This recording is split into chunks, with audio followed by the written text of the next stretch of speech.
Tepat 50 hari setelah peristiwa penyerbuan pasukan gajah ke Ka'bah, usia kandungan Aminah telah mencapai 9 bulan. Detik-detik kelahiran sang buah hati kian mendekat. Aminah mulai merasakan ada yang bergerak-gerak cepat di dalam perutnya. Semakin lama gerakannya, semakin kuat. Aminah tidak kuasa menahan rasa sakit. Ia segera berbaring di tempat tidur. Keringat mengucur deras dari tubuhnya. Tangannya mencengkram kain selimut, menahan rasa sakit yang teramat sangat.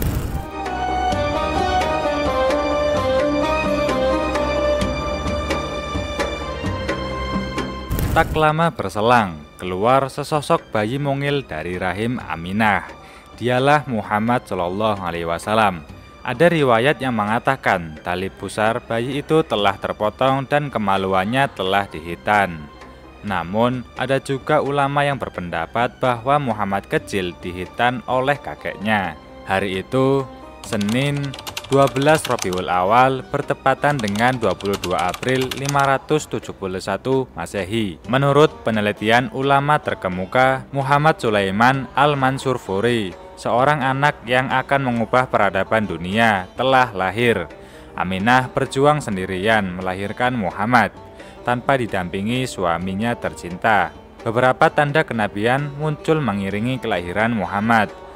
Ketika aku melahirkannya, dari rahimku keluar cahaya yang menerangi istana-istana negeri Sam, ujar Aminah.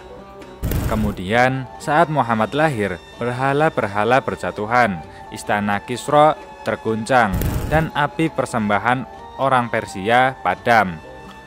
Riwayat ini cukup masyhur. Meski tidak berada pada derajat sahih, Aminah segera mengirim utusan ke Abdul Muthalib untuk mengabarkan kelahiran cucunya. Begitu mendapat kabar itu, Abdul Muthalib segera menjenguknya di Shib Abu Thalib. Setibanya, ia menyaksikan pemandangan menakjubkan. Tembikar tempat bayi Muhammad SAW diletakkan tiba-tiba terbelah menjadi dua. Abdul Muthalib segera menimang cucunya. Dia tahu kelak Muhammad akan menjadi manusia besar menurut kabar dari Raja Yaman, Syaif bin Ziyas, serta Umayyah bin Abi Salt dan orang-orang yang memahami Taurat dan Injil. Sang kakek langsung memboyong cucunya untuk masuk Ka'bah, seraya berdoa dan bersyukur kepada Allah Subhanahu wa Ta'ala. Seorang mendatangi Aminah saat ia mengandung. Lalu orang itu berkata, "Apabila anak ini telah lahir, berilah ia nama Muhammad, karena sesungguhnya namanya di dalam kitab Taurat dan Injil adalah Ahmad. Semoga dengan nama itu ia dipuji oleh seluruh penduduk langit dan bumi, sedangkan namanya di dalam Al-Quran adalah Muhammad." Dari Ibnu Ishaq dan Baihaqi. Aminah segera memberitahu hal itu kepada Abdul Muthalib, sang kakek, lalu memberinya nama Muhammad saat Abdul Muthalib mengadakan akikah dan mengundang para pembesar Quraisy. "Apa nama yang akan engkau berikan?" tanya para pembesar Quraisy. "Aku akan memberinya nama Muhammad." Mereka semua terkejut mendengar nama yang diberikan Abdul Muthalib. "Mengapa engkau tidak suka menamainya dengan nama nenek moyangmu?" "Aku ingin agar dia dipuji oleh para penduduk bumi dan mendapat pujian di langit," jawab Abdul Muthalib. Rasulullah SAW juga memiliki nama lain, yaitu Ahmad. Artinya, tidak ada seorang pun yang memuji Tuhannya melebihi pujian yang dilakukan Rasulullah SAW. Jadi, setiap orang yang memuji Tuhannya, maka Rasulullah SAW lebih tinggi lagi pujiannya. Nama inilah yang terdapat di dalam Injil. Nama Rasulullah SAW selengkapnya adalah Muhammad bin Abdullah bin Abdul Muthalib bin Hashim bin Abdul Manaf bin Qusay bin Kilab bin Murrah bin Ka'ab bin Lu'ay bin Ghalib bin Fihar bin Malik bin Nadar bin Kinanah bin Kuzaimah bin Mudrikah bin Ilyas bin Mudhar bin Nizar bin Ma'ad bin Adnan. Sedangkan Fihar adalah nenek moyang suku Quraisy.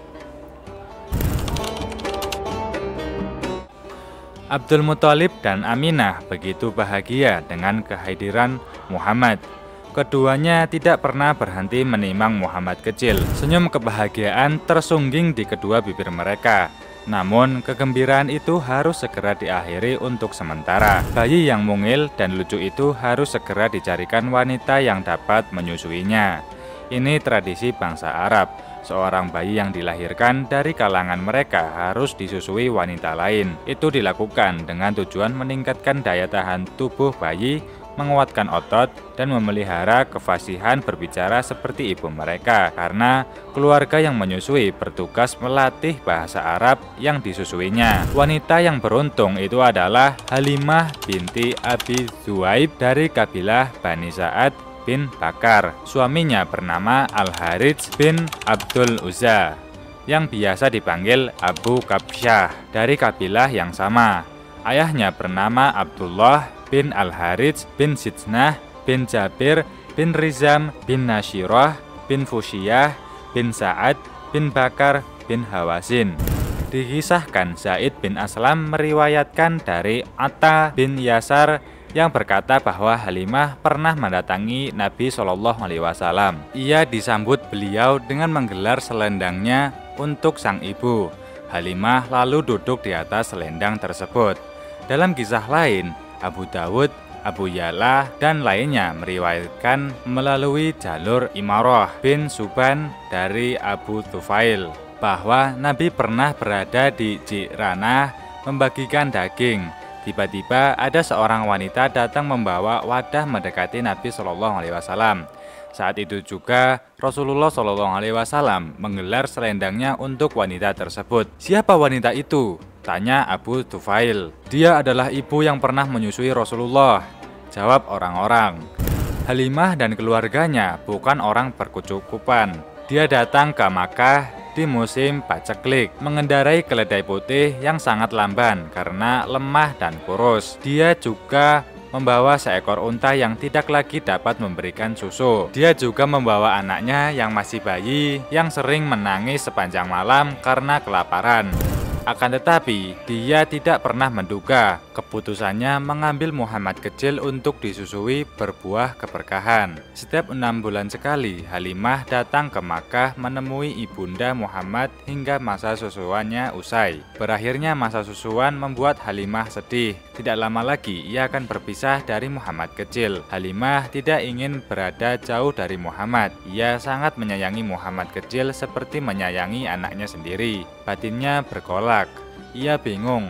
Muhammad kecil terus ditatap oleh Halimah. Tatapan kasih sayang seorang ibu yang enggan berpisah dengan buah hatinya tercinta. Tidak terasa bola matanya membasah. Ia memberanikan diri mendatangi Aminah, meminta agar Muhammad kecil tetap tinggal bersamanya. "Kami sangat berharap agar dia bisa tinggal bersama kami, karena kami mendapatkan banyak keberkahan," kata Halimah kepada Aminah. Dalam pengakuannya sendiri, Halimah mengatakan, "Kami bermusyawarah dengan ibunya dan saya katakan kepadanya, 'Bagaimana kalau anak ini kau biarkan tinggal bersama kami hingga dia kuat? Karena saya sangat khawatir dia terkena penyakit yang sedang mewabah di Makkah.'" Dengan berat hati, Aminah mengizinkan Halimah untuk mengurus Muhammad lebih lama lagi. Selain Muhammad kecil, Halimah juga menyusui beberapa bayi lainnya, sehingga bayi-bayi itu menjadi saudara sesusuan Muhammad. Mereka diantaranya Abdullah bin Harits, Anisah binti Harits, Husafah atau Judamah binti Harits. Dialah yang bergelar Asyaimah, yang kemudian lebih populer daripada nama aslinya. Dia juga yang merawat Rasulullah SAW serta Abu Sufyan bin Al-Harits bin Abdul Muthalib, saudara sepupu Rasulullah SAW. Paman Nabi SAW, Hamzah bin Abdul Muthalib, juga disusui di tengah kabilah Bani Sa'ad bin Bakar. Dengan demikian, Hamzah merupakan saudara sesusuan Rasulullah SAW. Dari dua sisi, Suwaibah dan Halimah As-Sa'diyah. Aminah berdiri mematung di pintu rumahnya sambil menggendong Muhammad kecil. Sudah cukup lama ia di sana, menunggu wanita dari kabilah Bani Sa'ad yang akan menjadi ibu susu anaknya. Namun, tidak ada satupun rombongan wanita itu mendekatinya. Mereka enggan menyusui Muhammad kecil karena sang bayi hanyalah anak yatim. Tidak ada harta yang dapat diberikan oleh seorang anak yatim, pikir mereka. Sementara mereka sedang mengalami kesulitan ekonomi, butuh makanan dan harta untuk menyambung hidup. Aminah tetap tegar berdiri. Tidak lama datanglah Halimah menghampiri Aminah. "Izinkan aku menjadi ibu susunya," ujar Halimah kepada Aminah. Halimah membawa bayi Muhammad pergi ke kampung halamannya dan menaiki unta. Dia memangku Muhammad kecil. Di tengah perjalanan, ketika ia hendak menyusui sang bayi, seketika air susunya terasa penuh. Ia pun menyusui Muhammad hingga kenyang. Anaknya yang selalu menangis kelaparan sepanjang perjalanan juga disusuinya hingga tertidur pulas. Ketika sang suami menghampiri untanya, ia mendapati puting susu unta itu penuh air susu. Ia pun memerah susu itu kemudian diminum bersama istrinya sampai puas. Lalu mereka tidur pulas malam itu. Saat keduanya kembali ke desa Bani Sa'ad, Halimah menunggangi unta itu bersama Muhammad kecil. Anehnya, unta yang semula tak mampu bergerak cepat sekarang bisa berlari kencang, hingga tak satu pun unta lain yang mampu menyusul. Mereka sampai di desa lebih cepat. Setelah sampai di desa, mereka yang kering karena paceklik, mereka mendapati domba-domba mereka dalam keadaan gemuk dan penuh dengan susu. Keduanya pun memerah susu domba mereka, padahal saat itu tak ada seorang pun di desa itu yang bisa memerah susu. Muhammad kecil telah berusia 4 tahun. Suatu siang, saat ia tengah bermain-main di perkampungan Bani Sa'ad bersama teman-temannya, malaikat Jibril mendatangi dan mendekati Muhammad. Tangan mungil Muhammad dipegang malaikat Jibril. Muhammad kaget. Belum habis rasa terkejutnya, Jibril segera merengkuh tubuhnya hingga Muhammad pingsan.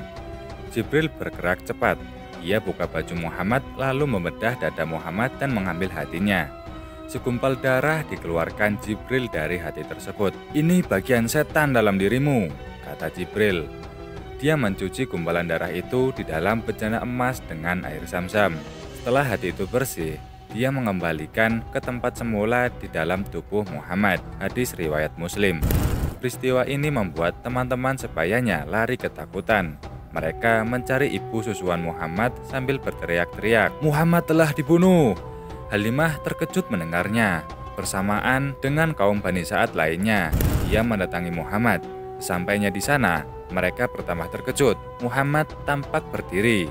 Ia terlihat sehat, bahkan rona wajahnya berubah drastis, tampak lebih cerah dan memancarkan sinar kemuliaan. Anas berkata, "Sungguh aku telah melihat bekas jahitan itu di dada Nabi Muhammad SAW." Hadis riwayat Muslim. Peristiwa itu terus membekas di pikiran Halimah. Ia tidak mengerti apa yang telah terjadi dengan Muhammad. Halimah menjadi cemas terhadap keselamatan anak susuannya itu. Sebuah keputusan penting diambilnya. Ia mengembalikan Muhammad kepada Aminah. Pembedahan dada Muhammad tidak hanya terjadi ketika beliau masih dalam pengasuhan Halimah. Menurut Ahmad dan Ibnu Asakir, hal serupa juga terjadi saat Muhammad berusia 10 tahun lebih beberapa bulan. Sementara itu, ada juga yang berpendapat pembedahan dada Muhammad dilakukan untuk kali keduanya pada saat beliau berusia 50 tahun. Peristiwa ini terjadi ketika beliau melakukan Isra ke Baitul Maqdis. Pendapat ini didukung oleh Az-Zahabi dalam bukunya As-Sirah An-Nabawiyah. Pembedahan dada Muhammad ini hingga sekarang masih saja diragukan oleh kalangan rasionalis, orientalis, atau sebagian kalangan umat Islam. Mereka berpendapat kejadian tersebut tak ubahnya sebuah mitos, perumpamaan, dan ungkapan-ungkapan lain yang satu makna. Ibnu Hajar menyangkal semua pendapat itu. Menurutnya, pembedahan dada, pengambilan hati, dan semua hal yang terkait dengan kejadian tersebut merupakan hal yang luar biasa yang harus diterima apa adanya, tanpa perlu berpendapat untuk meragukan kebenarannya. Karena itu, semua merupakan kekuasaan Allah, dan bagi Allah tak ada hal yang mustahil. Bagi kita yang muslim, tak ada ruang untuk meragukan kebenaran peristiwa itu. Logikanya sederhana, ukuran diterimanya sebuah hadis atau riwayat terletak pada sejauh mana kesohihan, jalur, dan sumber periwayatannya. Hadis atau riwayat yang mengisahkan tentang pembedahan dada Muhammad telah diterima dan derajat kesahihannya tak perlu diragukan. Artinya, tidak ada alasan bagi siapapun untuk menafsirkan secara berbeda peristiwa tersebut dengan makna sesungguhnya berdasarkan logika manusia, seperti yang telah dilakukan kalangan rasionalis, orientalis, dan sebagainya. Hikmah pembedahan dada Nabi Muhammad SAW. Dibedahnya dada Muhammad, kata Dr. Ramadan Al-Buti, mengandung hikmah. Yang pertama, memberitahukan keberadaannya sebagai Rasul yang maksum atau bersih dari dosa, dan menyiapkannya sebagai pembawa wahyu ilahi. Yang kedua, agar manusia lebih mudah mempercayai dan membenarkan risalahnya. Yang ketiga, sebagai prosesi pencucian jiwa dengan cara yang bisa diterima indera manusia dengan mengambil segumpal darah dari hati Muhammad SAW sehingga beliau terbebas dari segala aktivitas yang tidak bermanfaat dan berbahaya. Yang keempat, membentuk karakter Nabi Muhammad SAW sebagai pribadi yang tangguh, teguh, bijak, dan kesatria. Tidak ada ruang bagi setan untuk menggoda dan menjerumuskannya. Aminah gembira dengan kepulangan Muhammad. Hari-harinya disibukkan dengan mengajak main anak tercintanya itu. Kerinduannya yang lama terpendam akhirnya telah tertuntaskan. Kasih sayangnya ia tumpahkan kepada anak satu-satunya itu. Setiap kali menatap wajah Muhammad, ia teringat dengan mendiang suaminya, Abdullah, yang meninggal saat Muhammad masih di dalam kandungan. Jika mengingat itu, gurat kesedihan tampak di wajah Aminah. Aminah memang tidak dapat melupakan suaminya. Rasa rindunya terus meluap-luap jika mengingat kebersamaan mereka yang begitu singkat. Suatu hari, untuk mengobati kerinduannya itu, Aminah pergi ke Yasrib mengunjungi makam Abdullah. Ia mengajak Muhammad yang masih berusia 6 tahun dan mertuanya Abdul Muthalib. Ummu Aiman, pembantu setia Aminah, juga ikut serta. Jarak yang mereka harus tempuh begitu jauh, sekitar 400 km. Namun Aminah tak peduli. Ia ingin bertemu dengan Abdullah. Meski dalam bentuk makamnya saja, rasa rindunya yang membara tak mampu dikalahkan terjangan angin padang pasir yang kencang dan debu-debu yang berterbangan. Terik matahari yang menyengat justru kian membuat api rindunya semakin berkobar. Setelah melalui perjalanan yang melelahkan, Aminah dan rombongan sampai juga di Yasrib. Ia ajak Muhammad kecil ke makam ayahnya. Aminah begitu terharu saat menyaksikan Muhammad mendekati kuburan Abdullah. Muhammad hanya dapat melihat gundukan tanah dan batu nisan, bukan wajah ayahnya. Muhammad tidak pernah melihat sosok ayahnya tercinta sepanjang hidupnya. Aminah tak kuasa menahan haru. Andai ayahmu masih hidup, beliau pasti akan menyayangimu, Muhammad. Begitu gumam Aminah dalam hati. Air mata mengalir di pipinya. Ia terseduh sedan. Sudah 1 bulan Aminah dan keluarganya tinggal di Yasrib. Ia pun mengajak Muhammad dan Abdul Muthalib kembali ke Makkah. Belum juga mereka sampai di Makkah, rasa sakit mendera Aminah. Suhu tubuhnya panas, kian lama semakin meninggi. Kepalanya pusing. Keringat mengucur dari pori-pori kulit Aminah. Badannya menggigil. Aminah demam. Abdul Muthalib cemas melihat kondisi Aminah. Begitu juga Muhammad. Rasa sakit Aminah kian tak tertahankan. Maut semakin dekat. Detik-detik akhir kehidupan Aminah diambang pintu. Abdul Muthalib, Ummu Aiman, dan Muhammad kecil hanya bisa menatap pasrah. Mereka tak berdaya menghalangi tugas malaikat maut yang hendak mengambil nyawa Aminah. Hingga akhirnya Aminah wafat di Abwa, sebuah daerah antara Makkah dan Madinah. Abdul Muthalib menangis sedih, Ummu Aiman juga demikian. Muhammad kecil pun larut dalam kesedihan serupa. Kabut duka berarak menyelimuti mereka. Setelah kerinduannya tertuntaskan dengan mengunjungi makam suaminya, Aminah akhirnya meninggal. Muhammad di usianya yang baru genap 6 tahun, menjadi seorang yatim piatu. Tiada ayah dan ibu. Tak ada lagi belayan tangan seorang ibu yang lembut. Tak ada lagi senandung syair yang sering dilantunkan ibunya. Tak ada lagi seorang ibu yang mengajaknya bermain. Membacakan dongeng sebelum tidur, semua tinggal kenangan. Abdul Muthalib memeluk Muhammad erat-erat. Dekapan iba sekaligus rasa sayang seorang kakek kepada cucunya. Jasad Aminah dimakamkan di Abwa. Abdul Muthalib dan Muhammad masih terlihat sedih. Mereka tak ingin meninggalkan Aminah sendirian. Akan tetapi, hidup harus terus berjalan. Mereka pun pulang meninggalkan gundukan tanah yang masih memerah dengan ditemani angin duka sepanjang perjalanan. Muhammad kecil kini diasuh oleh kakeknya, Abdul Muthalib di Makkah. Ia begitu menyayangi Muhammad kecil. Ia tidak segan menciumnya di hadapan halayak ramai, menggendongnya dan membawanya ke sana kemari bak sekuntum mawar. Lebih dari itu, sang kakek amat mengagumi cucunya. Pernah suatu hari Muhammad menduduki singgasana yang disediakan kaum Quraisy untuk Abdul Muthalib. Singgasana itu sebagai bentuk penghormatan kepada kakek Muhammad karena ia seorang pembesar suku Quraisy yang sangat ditaati. Setiap mata yang memandangnya akan terpesona oleh kerupawanan, kewibawaan, kearifan, dan kemuliaan pribadi Abdul Muthalib. Jika dia datang, semua orang tertunduk dan tidak seorang pun bernyali untuk berbicara di hadapannya. Dialah yang berwenang untuk berbicara atas nama Quraisy kepada penguasa di negeri-negeri tetangga. Dia juga yang menduduki jabatan duta besar kabilah Quraisy dan menerima delegasi dari luar. Selama ini, tidak seorang pun berani mendekat, apalagi duduk di atas singgasana Abdul Muthalib. Namun Muhammad kecil dengan lugu dan berani menduduki singgasana sang kakek. Seorang pembantu menarik tubuhnya Muhammad dan menurunkannya dari atas singgasana Abdul Muthalib. Namun Muhammad kembali menduduki tempat itu. Ulah Muhammad kecil membuat geram orang-orang di sekitar singgasana. Mereka menduga anak kecil itu pasti akan dikenakan hukuman oleh Abdul Muthalib. Namun dugaan mereka meleset. Bukannya marah, sang kakek hanya tersenyum melihat ulah cucu kesayangannya. Dia elus punggung Muhammad dengan penuh kasih sambil berujar, "Biarkan dia, demi Allah, kelak dia akan menjadi orang besar." Kasih sayang sang kakek tak bertahan lama. Kembali Muhammad ditinggalkan oleh orang yang mencintainya.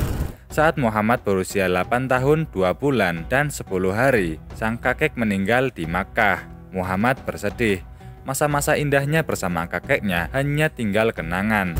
Ia lalu diasuh oleh saudara kandung Abdullah, yaitu Abu Thalib. Sesuai wasiat Abdul Muthalib, Muhammad beruntung. Kasih sayang yang diberikan pamannya Abu Thalib tak kurang dari kasih sayang yang diberikan kakeknya.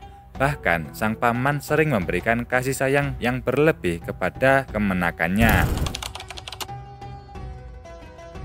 Suatu masa di Makkah, kemarau panjang membuat penderitaan luar biasa penduduk Makkah. Hujan tak kunjung turun, kekeringan di mana-mana, kemiskinan merajalela. Kaum Quraisy resah melihat kondisi ini.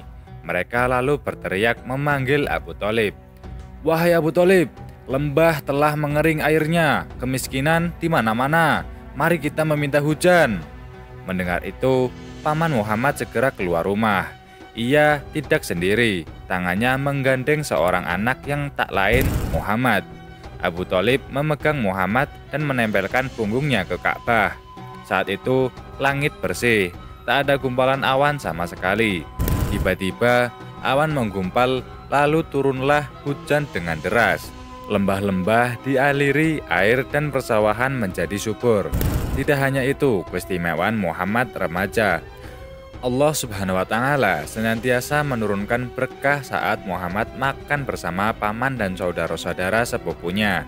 Usai makan, semua merasa kenyang. Berbeda ketika Muhammad tidak makan bersama mereka. Sungguh mengherankan, meskipun makanan telah habis, rasa lapar tak kunjung terobati. Begitu pula saat Muhammad tidur bersama dengan anak-anak Abu Thalib. Ketika terbangun, mata anak-anak Abu Thalib itu terlihat kusut dan kotor. Tapi tidak demikian dengan Muhammad. seolah-olah matanya diberi celak dan wajahnya tampak cerah dan segar. Itulah antara lain alasan mengapa Abu Thalib mencintai kemenakannya melebihi cintanya kepada anak sendiri dan merasa lebih dekat dengan Muhammad melebihi kedekatannya kepada anak kandungnya. Abu Thalib memperjuangkan, membela, dan berkorban demi Muhammad. Bahkan hingga Muhammad diangkat menjadi nabi, Abu Thalib terus melindungi Nabi Muhammad dari gangguan kaum Quraisy hingga akhir hayatnya. Begitulah detik-detik kelahiran Nabi Muhammad SAW, pembersihan hati sang ibu dan kakek tercinta wafat sampai Nabi Muhammad diasuh oleh sang paman, yaitu Abu Thalib. Di video selanjutnya, kita akan menceritakan tentang Nabi Muhammad remaja dan peristiwa-peristiwa yang terjadi ketika beliau remaja. Jangan lupa like, share, subscribe, dan aktifkan lonceng notifikasinya agar tidak ketinggalan video update dari saya. Sampai jumpa di part selanjutnya.